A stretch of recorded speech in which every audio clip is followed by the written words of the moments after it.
Hey everyone, welcome back to the Nascar 2004 Chase for the Winston Cup, race 7 of 10. We're tackling good Texas, not shit Texas. We're tackling great Texas.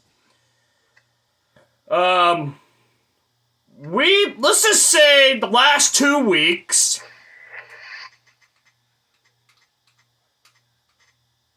where are we? Oh, this controller's being stupid again. We put ourselves in the mire hole. We are now, I just did the math, we are now a race and a half back from Jeff Burton, who's still the point leader by 54 over Jeff Gordon.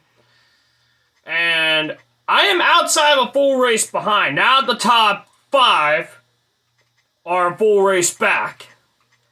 But luckily for me, we got good tracks coming up. Like here, we got Texas, which is a good track for me. Martinsville, good track for me. Phoenix, good track. Phoenix, we could easily win, but I'd say we need to win, or we must run well the next 3 weeks in order to have a mathematical shot. And we need these 3, or stop it, controller, good lord. We need these 5 or so to have a bad race in order for us to gain all those points. A ski, we're going with the O2 primary car. That's the car we're going with. Let's see. Oh, wait, shit. Where are we in points? I didn't pay attention to that. We are outside the top 10 again. So, we were outside the top 10, but this was at the beginning of the season in California. We made up all those points. That's because everybody's bunched up together. Now, we're bunched up, but it's a big margin, if you will. So, we got a lot of points to make up. And we got guys mad, but the only guy mad at me is Ricky Rudd. But not as mad. But, again, we got a few good tracks coming up. Settings are the same as always. And again, I can't change them. There they are. And the controller's being stupid again. And without further ado, let's jump right into good Texas.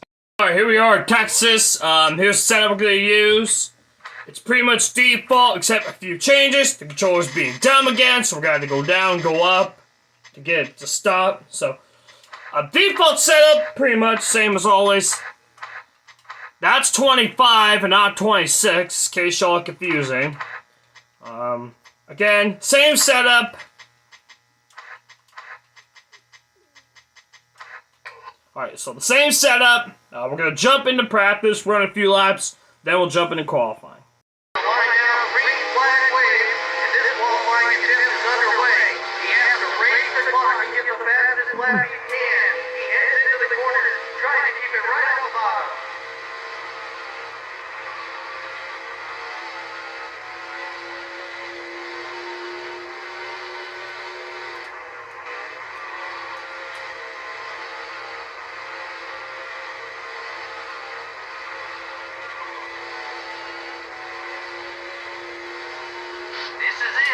That was great.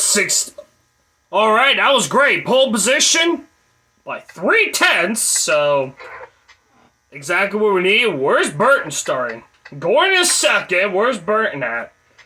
Burton is starting not good. Dale Jarrett 4th. Tryhard Jr.'s 8th. Where's Burton at? Burton is 14th. Okay. So those are the top 4. Or basically top 5 of where they are in points. And, yeah, good qualifying run. Now we need to capitalize that in the race. So let's jump into it. Welcome to Texas Motor Speedway in Fort Worth, Texas, and today's NASCAR Winston Cup race, the Samsung Radio Shack 500. What kind of a track is Texas? Finding the right spot to make a move at this track is tough. And doing it at the wrong time will cost you big in the form of body damage. A slip-up, even for a moment, can send you banging off the wall before you know it. Jimmy Johnson has had a couple of incidents on the racetrack with the 21 car. If they don't want this to become a problem on the track and with NASCAR, those guys need to use their heads a bit out there. You can rub fenders now and again, but it shouldn't be a weekly occurrence. In 1993, Bobby Labonte finished second to Jeff Gordon in the Rookie of the Year battle. That's a pretty good rookie class. At first, Gordon's accomplishments overshadowed Bobby's. but Labonte has been a solid contender for the title in each of the last few years. Mike Skinner hasn't performed well at all at the Speedway tracks this season. His crew chief assured me this morning that they have got a fast car. Let's keep an eye on him and see how it goes.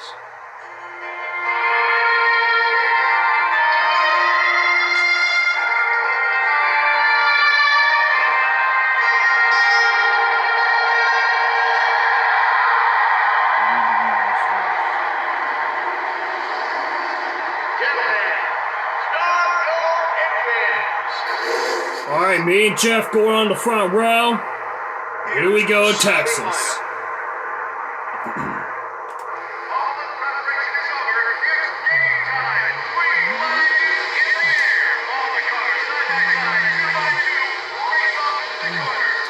All right, and again, I'm in a must-win situation or a must-run-well scenario. We need to win this race in order to have a chance at the championship, so... And again, we basically need to win. So, oh geez, messed it up. Oh boy, almost an occurrence there, but we're going to lead the first lap, which is very... Yep, very important points. Sideways into turn 1, but we're leading. That's a good thing for me. And again, Jeb Burton is 54 points. Going into this, he has a 54-point lead over Jeff Gordon, 226 over me, but then again, we're basically in a must-win situation, so we're going to need to win these next 3 weeks in order to have a mathematical shot. But it looks like we're doing great, and I'm going to relax, trying to hang on to this lead. Alright, coming off turn 4, we're going to pit this lap. Going to go for obviously all 4 tires. We have an 8-second lead, which I did not think we were going to have an 8-second lead. We have caught a lot of traffic. And again, guys, we are not using a full-blown setup. This is a actual default setup. Looks like Mike Skinner's going to come in. Yeah, a lot of cars are coming in, so we're going to come in also.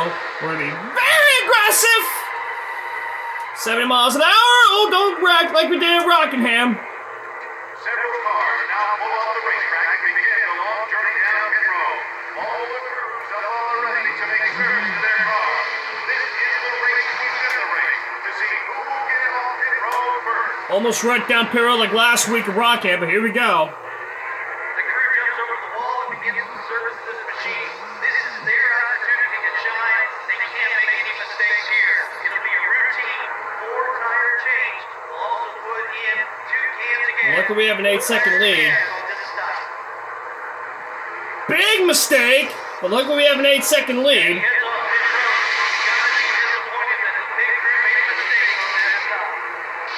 That was a big mistake, but luckily we had an 8-second lead. In case that mistake happened, we had an 8-second lead. But right now we're in great position to possibly get redemption for what happened the last 2 weeks for us. Yeah, most of the leaders are coming down pit road, but we should get the lead back in the next few laps. Even with that mistake, but we're probably going to lose a little bit, but like we came down pit road a little bit early to where we get on the new tires a little early to maybe build that lead, so we're going to relax here for a little bit.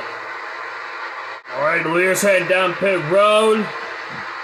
We're going to cycle out into P1, which is really good for me. 1 second, just 1 second back. That was Christian Flippity Doodah. We let a line, got some juicy points. Look, it wasn't Burton. Well, I know Burton led a lap yet. I kind of don't want to know right now because that'll pressure me even more to try to lead the most laps. But the goal right now is to lead the most laps. That's the goal.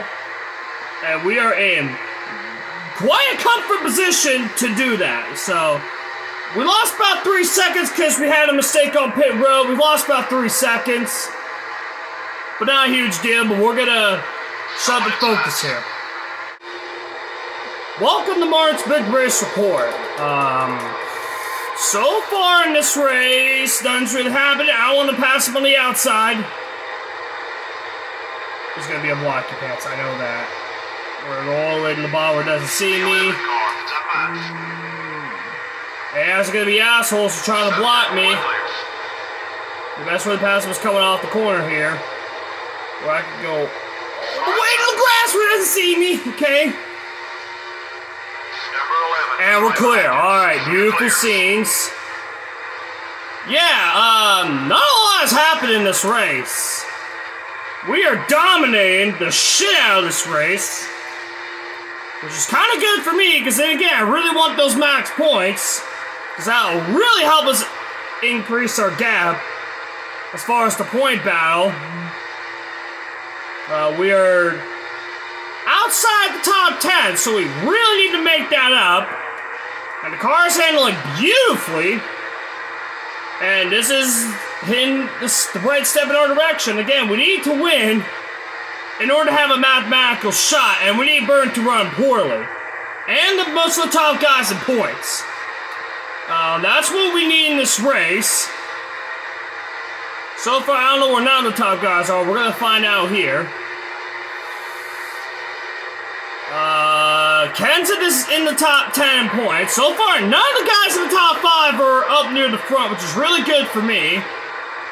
Herbie Sal's going to go all the way to the bottom and try to block me. What a cunt. Oh. I think that was informative language that I just put right there, so really sorry to the YouTube community about it, but car's handling alright. I just been... And there it is! Max points for leading the most laps. There it is. So we just clinched the most laps led, so now we got maximum points. And now we just need to finish strong in this race. Oh boy, sorry Schreier. That was really aggressive going to turn 3 to try to get underneath him, but we're gonna make the pass. We got clear sailing. Not a lot to report on besides the point situation. But other than that, car's handling good. The final stop will be on lap 60, and yeah, car's handling beautifully. This has been Martin's Big Race Report. Lap 60, struggling to get by lap traffic. Lap traffic has always been a pain in the ass, but we're gonna pit just to get enough fuel to get to the finish. Final run of it, but it's gonna be running out of time. We're gonna pit. We're gonna put some tires on this car. Make sure we don't get wrecked here. Then we're gonna throw it on the pit road. Just don't wreck like we did at Rockingham. Don't wreck the car. There we go. And here we go. Final stop. Several cars now pull off the racetrack, begin the long journey down pit road. All the crews up on the ready to make service to their car. This is the race within the race to see who will win the race off pit road. All right, we need a good one here. The crew jumps over the wall and begins to service this machine. This is their opportunity to shine. They can't make any mistakes here. It'll be a routine 4-tire change. They'll also put in 2 cans of gas. 4 tires and gas on this stop. All right. Wow, and now that was your stuff. High fives all around on this crew. They get your driver back out on the racetrack. Oh, we get on the racetrack here. All right. Wasn't pretty, but we'll take the start. I say the crew did their job. And that's going to give me enough fuel to get to the finish. And we don't need to pit again. We are way good. And let's set sail.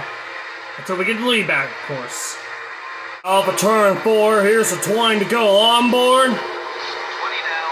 20 laps to go. The race gone pretty good up to this point. I am not trusting passing cars on the outside. I don't trust that. I just don't want to pass them on the outside because I know something bad's about to happen when I attempt to make a pass on the outside. I just know something bad's about to happen, so I'm not going to go for it. Just going to pass them all on the bottom here. Not going to risk anything. We should get the lead here momentarily. Leaders are headed in. And just like that, they're all coming into the pits. Oh, Lord. Thanks for giving me plenty of room. This is what I want all the lappers to do. Almost put Warburg in the wall. I want to get my generator here. Alright, we're good. Okay. And we're going to get the lead here momentarily. And we should be good to go for the rest of the race. And there we go. Well, somebody's blowing up here off in turn 3. It's Jerry Nadeau. The guy was just right behind me on new tires, and he is blowing up and out of it as we approach the beautiful lap number. I'm sure you all know what that is. But yeah, the car's it's just handling great. Just pain in the dick to get around a lot of traffic. And yeah, other than that, I don't know where Jeff Burns went. I kind of want to know. This is the second time I try to pass a car on the outside. I just got a strong feeling. This is why I don't like passing cars on the outside. Now I know why I don't like passing cars on the outside. Because I knew something bad was about to happen, and there it is. I mean, I passed one car on the outside. Now y'all know why I don't like passing cars on the outside. Now y'all know why. So, fucking Kevin LePage gonna get something next time I see him, but yeah. Alright, here we are, back to LePage. We're just gonna send it. Not happy!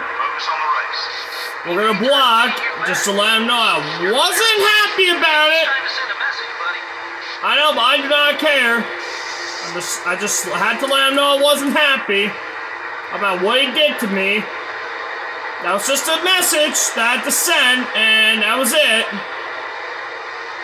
Because I am much faster than these guys. So we got 10 to go here. I am just so much faster.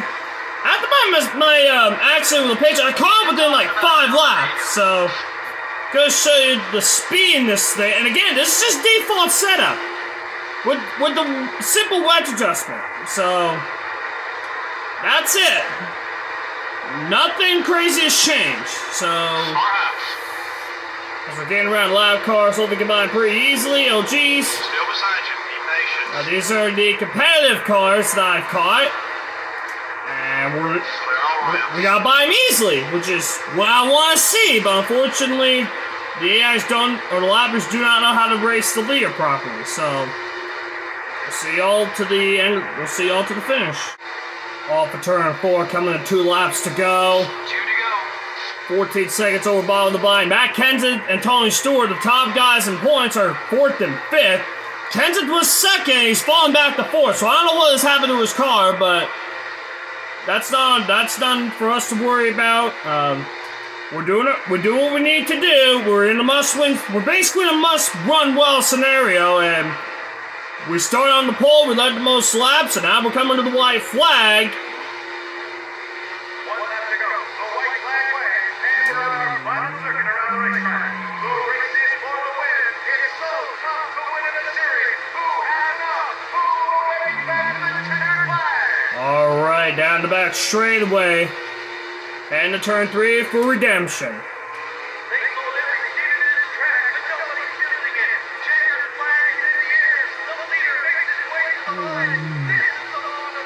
Redemption in Texas, yes!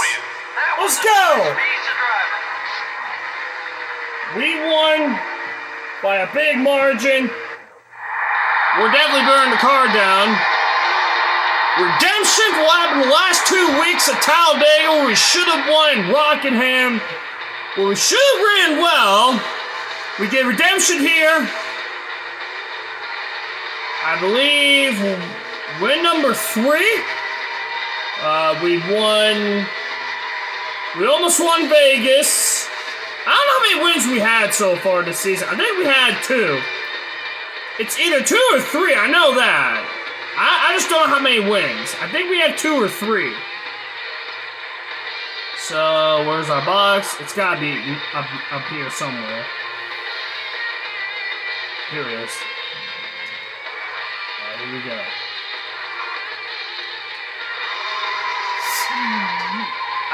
That wasn't perfect, okay.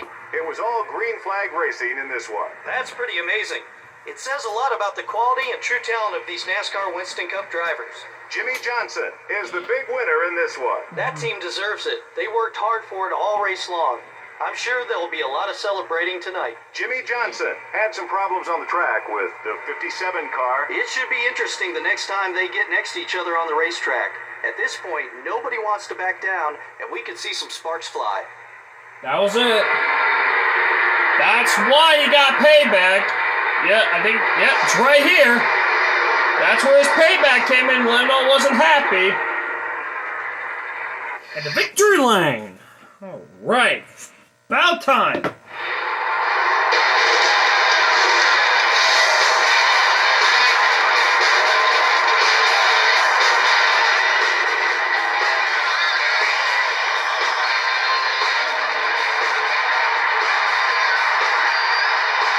Yes!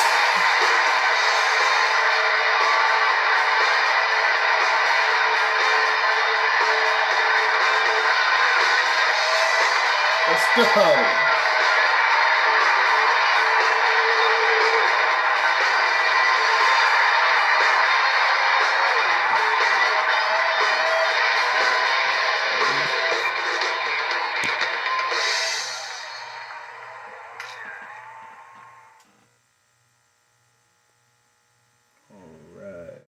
Yep, so Kevin LePage is actually our first rival. It's just he couldn't get out of the damn way. And we're probably going to make more rivals in Martinsville, which is next week. So probably going to make more there. Let's see here. Let's see what finish. What If on the podium. Love seeing that. The controller's being dumb again. Let's see. Matt Kenseth gets 4th. Tony Stewart 5th. Let's see. Where did Burton finish? The controller's being dumb again. Mark Martin 6th. Dale Jarrett 8th. And where did Gordon 13th? Try Hard Jr. 13th. Jeff Burton finished 16th. He didn't lead a lap. And we basically made up 70 points. Because we led 185. We led the most laps. So we made up 80 points. But then Tony Stewart, or Gordon finished poorly, so we're going to make up a lot of points, which is really good for me. But Tony Stewart, Kenseth might be the good guys now, but we'll see. As far as the most laps, or laps led, there they are. The controller's being dumb again, but I think we're going to jump into the outro before something bad happens. Alright, so next week we are under the lights at Martinsville, and a lot of shit's gonna happen next week, for sure. Because of our good battle, Burton has the point lead by only 39 over Tony Stewart, and we are now 156, so we made, like I said, we made up about 70 points, so that's really good for me. And if we make up about 70 points the next 2 weeks, we have a good shot at the championship. So, and again, we're back in the top 10. And now the top 8 are within a full race. It was the top 5, now it's the top 8 now. They're within a full race. I'm just outside of it, but we have a shot nonetheless. The top 5 are separated by 100 points, so it is really close between these 4 that basically have a chance, but who knows if I'll add my name to that list. So we are now 156 back. Like I said, we made up about 70 points. So got the math right there. Jeb Burton now has a 39-point lead over Tony Stewart heading into Martinsville, which hopefully, who knows what will happen in Martinsville. As far as the scheme, I'm not 100% certain. We'll probably go with this one. But I'm not 100% certain. We'll most likely go with this one. I think we'll go with this one for Martinsville next week. So that's it, fellas. So next week we'll be under the lights at Martinsville. Should be a wild one, as always. It's a short track. A lot of things happen. Anything can happen on a short track. I can't speak, but anything can happen on a short track. But we may have 70 points today, which is really good. Hopefully next week we can make up a lot more. And before you know it, we'll be right back in the championship battle. So I can tell you guys right now, we'll be back in the championship battle next week. If we don't DNF, which that could happen too, which hopefully that doesn't. We don't need that happening to me, or to us, really. So anyways, hopefully next week we can do well. I'm going to do a lot of preparation for this one. And yeah, so I'll see you all next week when we tackle the paperclip or the hot dog. And as always, have a good day, everyone, and take care.